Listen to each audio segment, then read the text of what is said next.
कभी सोचा है कि एक पल में ही फोन पर वीडियो कैसे स्ट्रीम हो जाता है?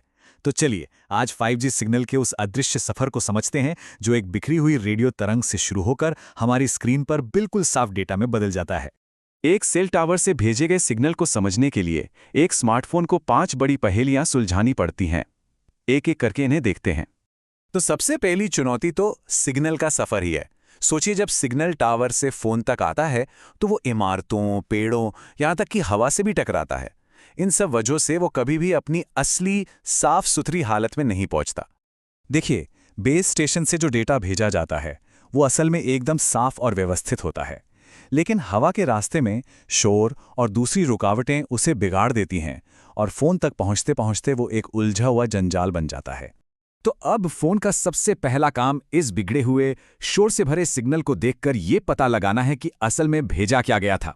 इस पूरी प्रक्रिया को कहते हैं डीमॉड्यूलेशन।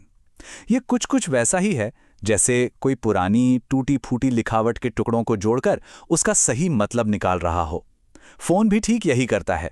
वो शोर भरे सिग्नल के टुकड़ों से असली डेटा बिट्स का पता लगाता है। अब इसके लिए फोन एक बहुत ही सरल लेकिन कमाल का नियम अपनाता है। वो मिले हुए शोर वाले सिंबल को देखता है और फिर ये जांचता है कि सभी परफेक्ट सिंबल्स में से कौन सा उसके सबसे करीब है। जो सबसे नज़दीक होता है, फोन मान लेता है कि हाँ, यही वाला भेजा गया था। ठीक है, तो फोन ने सही बिट्स की पहचान तो कर ली, लेकिन कहानी यहीं खत्म नहीं होते। अब उसके सामने एक और चुनौती है। वो ये कि ये मैसेज अभी भी जानबूझकर उलझाया हुआ है, जिसे स्क्रैम्बलिंग कहते हैं। तो अब इस उलझे हुए डेटा को सुलझाने के लिए एक सीक्रेट की जरूरत पड़ती है। ये एक खास तरह का रैंडम सीक्वेंस है, समझे कोड है, जो टावर और फोन दोनों को पहले से ही पता होता है। और हाँ, सुरक्षा के लिए ये की एक अलग कंट्रोल चैनल पर शेयर की जाती है और इसे बदलते भी रहते हैं। और यहाँ पे जो लॉजिक है वो बहुत ही दिलचस्प है। मतलब जिस की का इस्तेमाल डेटा को उलझाने के लिए किया गया था, उसी की को दोबारा इस्तेमाल करने से उसका असर खत्म हो जाता है और असली बिट्स एकदम परफेक्ट हालत में वापस मिल जाते हैं। चलिए, तो अब बिट्स सही भी हो गए और पढ़े जाने लायक भी, लेकिन अब भी एक काम बाकी है। ये अभी भी बस एक लंबी सी बेतरतीब लड़ी है। इन्हें इनके असली ढांचे में वापस रखना होगा।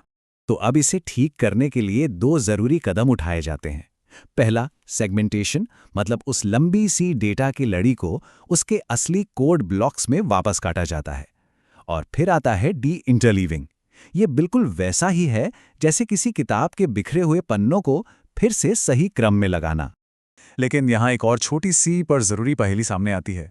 कभी कभी क्या होता है कि जो डेटा ब्लॉक मिलता है उसका साइज वैसा नहीं होता जैसा फोन के एरर करेक्शन सिस्टम को चाहिए होता है। अब इस समस्या को सुलझाने का तरीका भी बड़ा स्मार्ट है।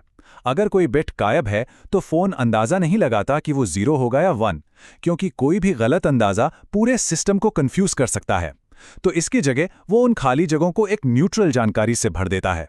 और अगर कोई बिट बार बार आ गया है तो फोन बस उन सबको मिलाकर एक मान लेता है। तो इतनी सारी मुश्किलों को पार करने के बाद अब हमारा डेटा ब्लॉक पूरी तरह से तैयार है।